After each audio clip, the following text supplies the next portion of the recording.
হ্যাঁ, আমরা খুবই মর্মাহত। আমাদের গ্রামের একটি নক্ষত্র পতন হলো।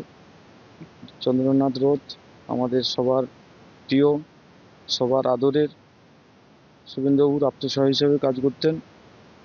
আমরা তার কাছ থেকে অনেক কিছু, গ্রামের অনেক গরিব দুঃখীর কাছ থেকে সবাই, সমস্ত স্তরের মানুষ তার সাহায্য সহানুভূতি পেতাম। কালকে যখন টিভিতে আমরা খবরটা শুনলে আমরা সবাই হতবাক। আমাদের গ্রামের সমস্ত মা, বোন, বাবা, কাকা, জ্যাঠা, সমস্ত গ্রামের এলাকার মানুষ সবাই তার বাড়িতে। আমরা রাত পর্যন্ত সবাই, এক পর্যন্ত আমাদের ঘুম নেই, খাওয়া দাওয়া নেই। তার বাড়িতে আমরা সবাই আমরা সমবেত হতে পারছি, কিন্তু আমাদের যে এই ছেলেটি আমাদের ছেড়ে চলে যাওয়াটা, এই শোক, এই ব্যথা আমরা কিছুতেই মেনে নিতে পারছি না। ও কালকে আমাদের চণ্ডীপুরে আমাদের বার্তা দিতে এসছেন। আমাদের 1টা থেকে 3টে পর্যন্ত ছিলেন।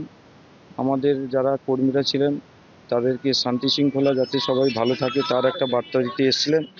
সেই শান্তির বার্তা দিয়ে উনি চলে গেছিলেন কলকাতা। শুনলাম খবরে, যেটা শুনলাম, মধ্যমগ্রামে ওখানে একটা প্রি প্ল্যানিং করে ওকে একটা শ্যুট করা হয়েছে।